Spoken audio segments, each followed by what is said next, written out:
2. Da transmissão das obrigações.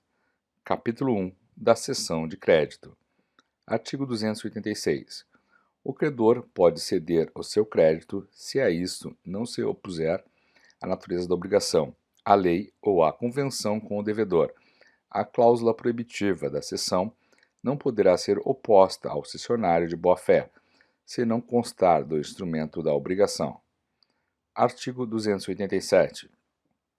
Salvo disposição em contrário, na cessão de um crédito abrangem-se todos os seus acessórios.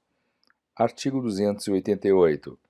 É ineficaz em relação a terceiros a transmissão de um crédito, se não celebrar-se mediante instrumento público ou instrumento particular, revestido das solenidades do parágrafo 1º do artigo 654.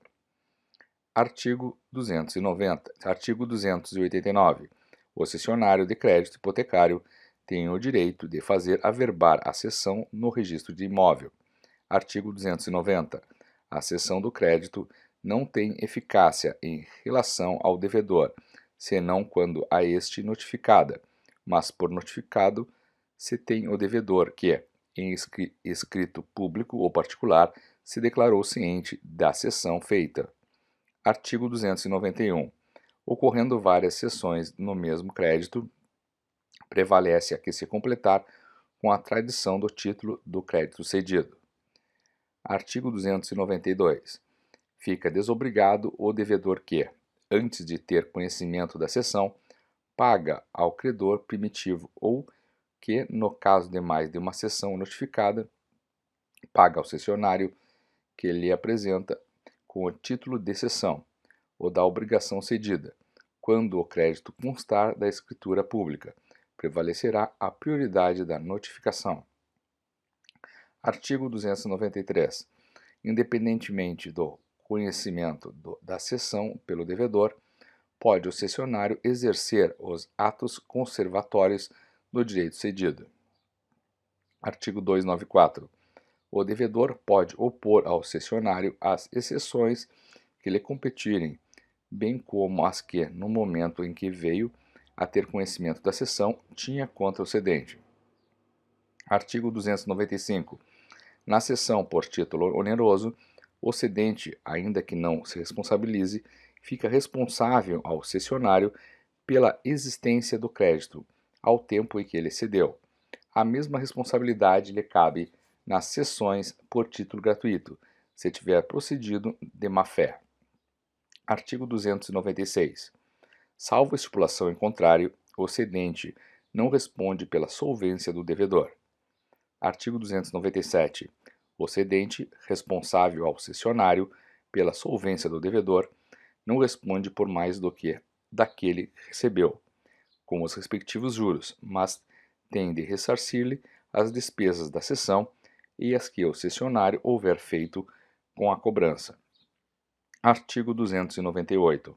O crédito, uma vez penhorado, não pode mais ser transferido pelo credor que tiver conhecimento da penhora, mas o devedor que o pagar, não tendo notificado dela, fica exonerado, subsistindo somente contra o credor os direitos de terceiro. Capítulo 2. Da assunção de dívida. Artigo 299. É facultado a terceiro assumir a obrigação do devedor, com o consentimento expresso do credor, ficando exonerado o devedor primitivo, salvo se aquele, ao tempo da assumpção, era insolvente e o credor o ignorava. Parágrafo único. Qualquer das partes pode assinar prazo ao credor para que consinta na assunção de dívida, interpretando-se o seu silêncio como recusa. Artigo 300. Salvo assentimento expresso do devedor primitivo, consideram-se extintas, a partir da assunção da dívida, as garantias especiais por ele originariamente dadas ao credor. Artigo 301. Se a substituição do devedor vier a ser anulada, restaura-se o débito, com todas as suas garantias, salvo as garantias prestadas por terceiros, exceto se este conhecia o vício que inquinava a obrigação. Artigo 302. O novo devedor não pode opor ao credor as exceções pessoais que competiam ao devedor primitivo. Artigo 303. O adquirente de imóvel hipotecado pode tomar a seu cargo o pagamento do crédito garantido se o credor notificado não impugnar em 30 dias a transferência do débito, entender-se-á dado o assentimento. Título 3. Do adimplemento e extinção das obrigações. Capítulo 1. Do pagamento. Seção 1. De quem deve pagar. Artigo 304.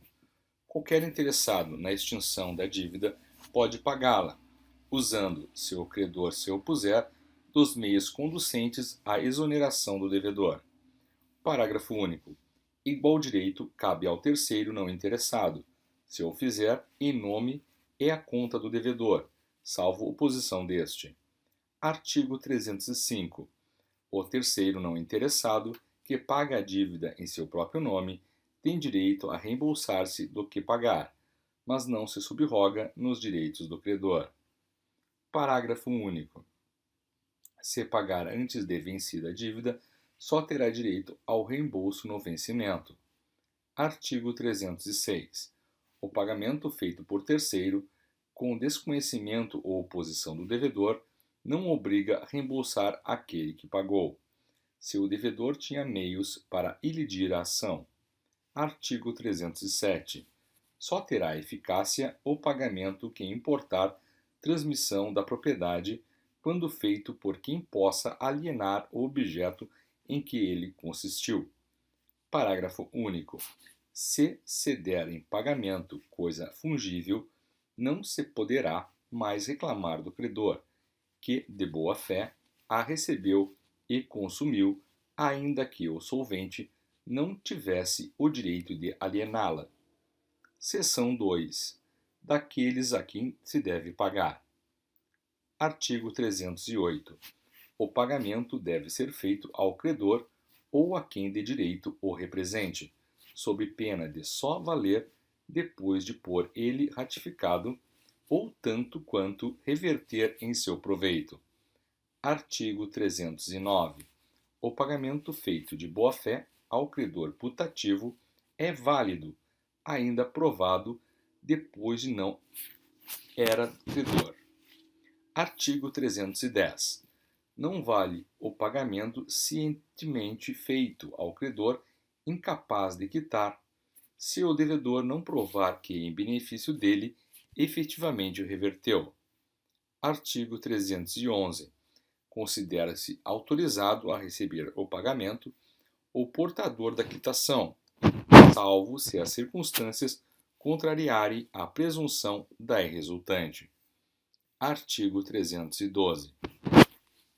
Se o devedor pagar ao credor, apesar de intimado da penhora feita sobre o crédito ou da impugnação a ele oposta por terceiros, o pagamento não valerá contra estes, que poderão constranger o devedor a pagar de novo, ficando-lhe ressalvado o regresso contra o credor.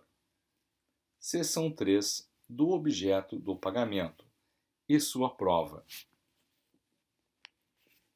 Artigo 313.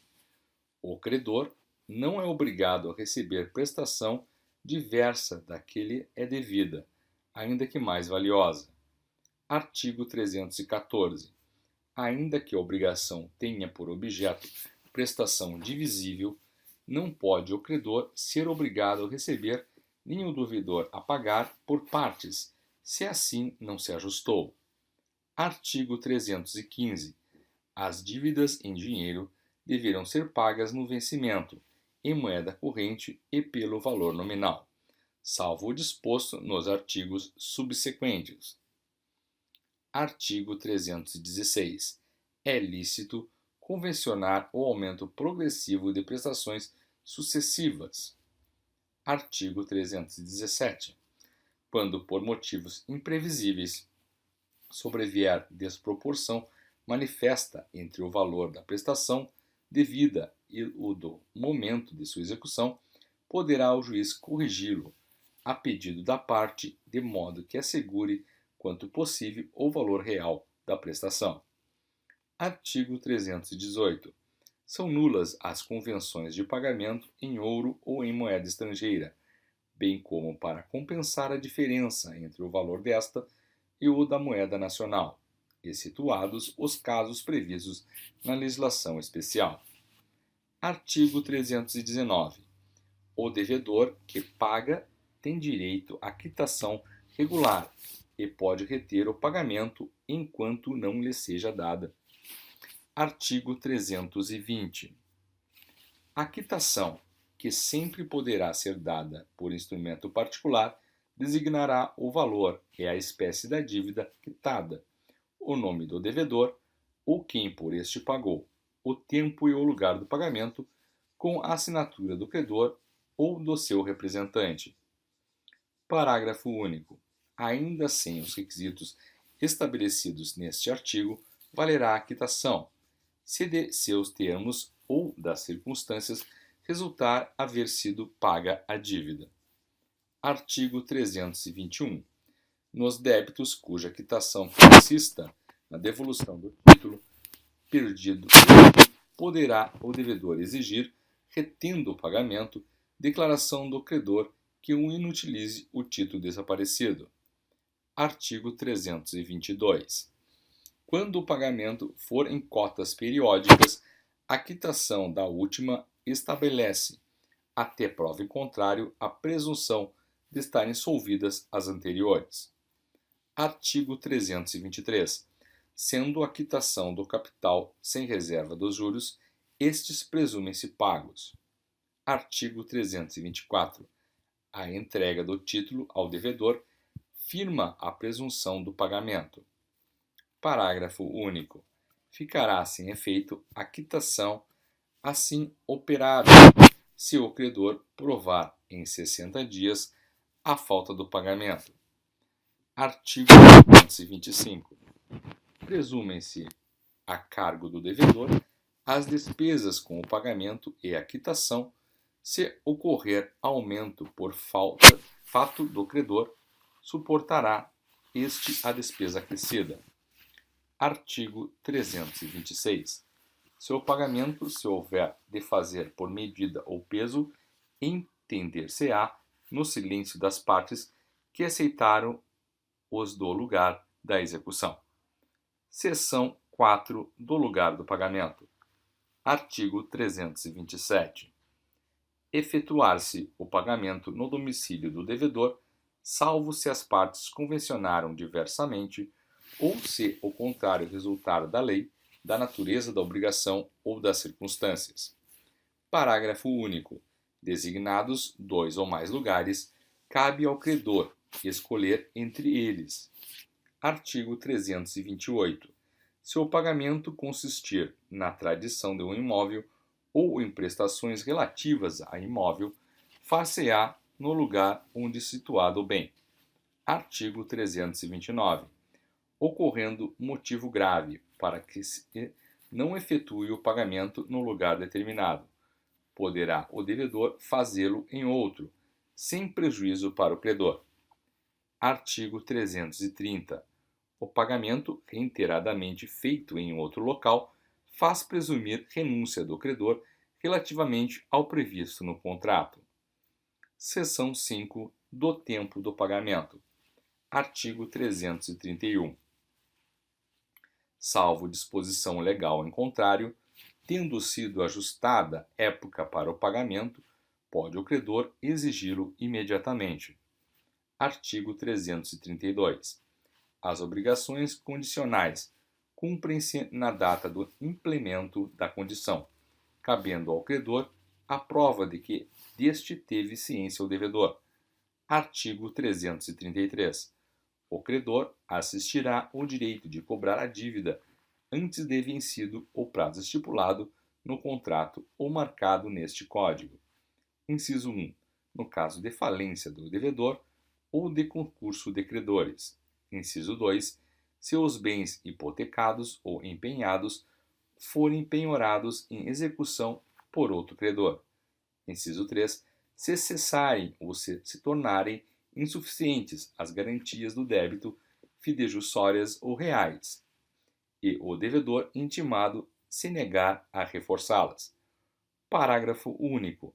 Nos casos deste artigo, se houver no débito solidariedade passiva, não se reputará vencido quanto aos outros devedores solventes. Capítulo 2 do pagamento em consignação. Artigo 334. Considera-se pagamento extingue a obrigação o depósito judicial ou em estabelecimento bancário da coisa devida, nos casos e forma legais.